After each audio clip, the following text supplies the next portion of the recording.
मेरे साथ अंबेसडर दीपक वोरा सर मेरे साथ मौजूद है। सर, एक बहुत एलिमेंट ऑफ ट्रस्ट जो बड़ा अच्छा दिखाई देता है वो ये है कि स्कॉट मॉरिसन से मुलाकात हम बात कर रहे हैं, लेकिन ऑकस जब वो साइन करने वाले थे, then he called the prime minister Modi and Australia और भारत के बीच में एक कॉमन फैक्टर है and that is the threat of China. Your take on it. Thank you very much sir. बहुत अच्छा लगता है जब आपके साथ इंटरैक्ट करता हूं और आपके विशेषज्ञों से सीखता हूं। It's a learning experience for me. आपने एक शब्द का प्रयोग किया है, ट्रस्ट। सबसे बड़ी चीज इंटरनेशनल रिलेशंस में ट्रस्ट है। एक बार वो टूट जाता है तो बहुत समय लगता है उसको वापस लाने में।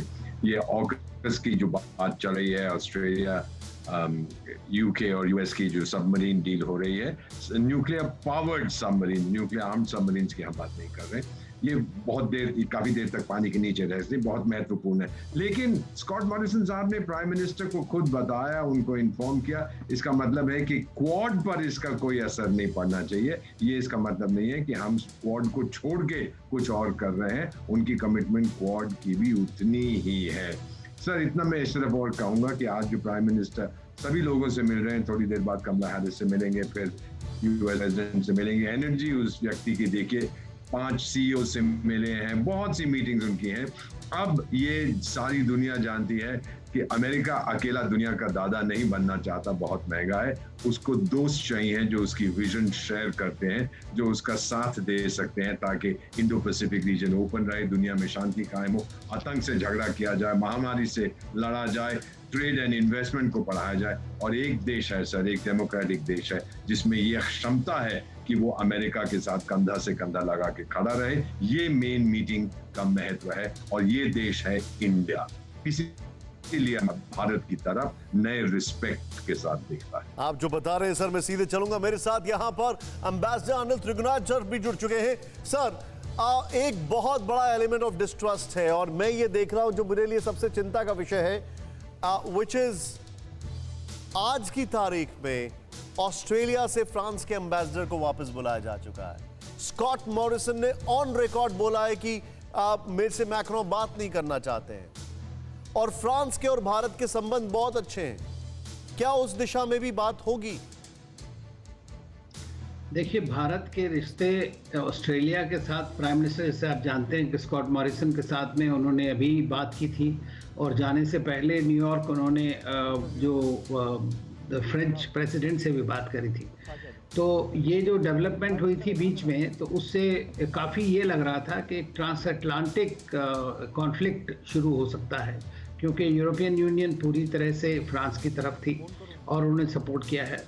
और अमेरिका और ऑस्ट्रेलिया और यूके का जो एक नया ये ट्रायलैटरल अलायंस बना है, इसकी वजह से आपस में उनकी जो सुरक्षा कवच जिसको बनाना चाहते थे इंडो पैसिफिक में, उसके लिए काफ़ी बड़ी वो हो गई। लेकिन कल मैंने अभी आज देखा है कि राष्ट्रपति बाइडेन ने फ्रेंच प्रेसिडेंट मैक्रोन के साथ बात की है और जो उनके एम्बेसडर वहाँ पर थे उनको वापस अमेरिका जाएंगे, जो फ्रेंच एम्बेसडर जिनको रिकॉल किया गया था।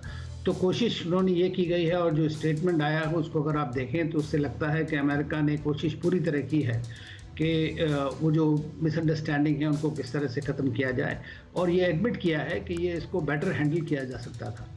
दूसरी चीज़ रही बात ऑस्ट्रेलिया की, तो ऑस्ट्रेलिया और फ्रांस के बीच में जो ये सबमरीन का झगड़ा है, ये $60 बिलियन का या 40 से 60 बिलियन डॉलर लोग बोल रहे हैं, तो उसके ऊपर में ऑस्ट्रेलिया ने भी को मेकअप करना पड़ेगा तभी फ्रांस, क्योंकि फ्रांस भी एक बहुत बड़ी पावर है इंडो पैसिफिक की, हमें ये नहीं भूलना चाहिए। जैसे यूके है उसी तरह फ्रांस भी है वहाँ पे। अमेरिका भी पैसिफिक में ज़्यादा बड़ी पावर है, बट इंडो पैसिफिक एरिया में वो क्वाड के through, directly through trilateral alliance, सब के थ्रू आना चाहता है। तो मेरा मानना ये है कि ये फ्रांस और ऑस्ट्रेलिया के बीच में भारत और फ्रांस और ऑस्ट्रेलिया का एक ट्राइलैटरल ग्रुप भी है हमारा, जिसमें मीटिंग होनी थी अभी तीनों फॉरेन मिनिस्टर्स की न्यूयॉर्क में, जो कैंसिल कर दी गई फ्रांस की तरफ से। और लेकिन हमारे जो फॉरेन मिनिस्टर हैं या प्राइम मिनिस्टर ने भी अब बात किया है, तो मैं ये समझता हूँ कि ये भारत इस तरह का एक रोल अदा कर सकता है इन तीनों में, बिकॉज एक ट्राइलैटरल अलायंस भी हमारी है इन दोनों कंट्रीज़ के साथ में। तो लेकिन ये चीज़ें इस तरह की हैं कि थोड़ा टाइम लगेगा, क्योंकि इसमें डोमेस्टिक कॉन्स्टिट्यूएंसी भी होती है हर एक देश की इन्वॉल्व।